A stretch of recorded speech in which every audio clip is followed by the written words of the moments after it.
श्रीर्विष्णुकमलाशार्गी लक्ष्मीर्वैकुण्ठनायकः पद्मालया चतुर्बाहु क्षीराब्धितनयाच्युतः इंदिरा पुण्डरीकाक्ष रमा गरुडवाहनः भार्गवी शेषपर्यङ्को विशालाक्षी जनार्दनः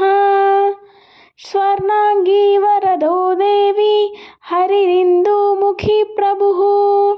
सुंदरी नरकध्वंसी लोकमाता मुरान्तकः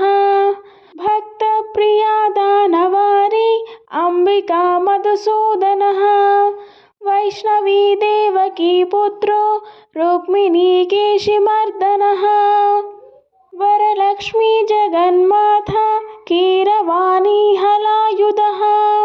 नित्या सत्यव्रतो गौरी शौरी कान्ता सुरेश्वरः नारायणी हृषीकेश पद्महस्ता त्रिविक्रमः माधवी पद्मनाभश्च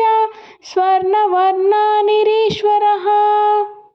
सती पीताम्बरः शान्ता वनमाली क्षमानगः जयप्रदा बलिध्वंसी वसुधा पुरुषोत्तमः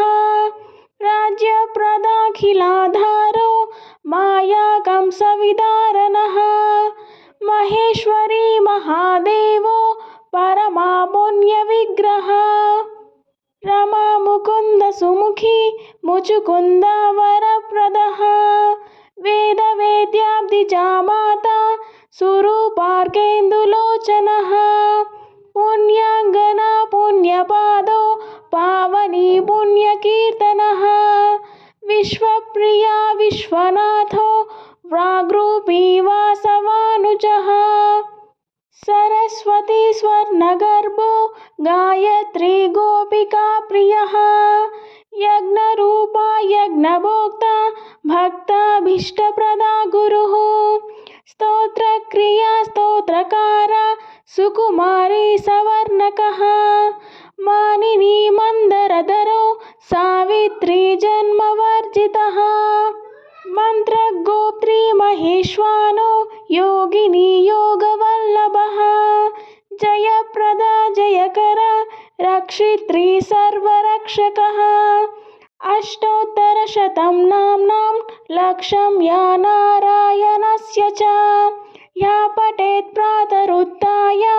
सर्वदा विजयी भवेत्।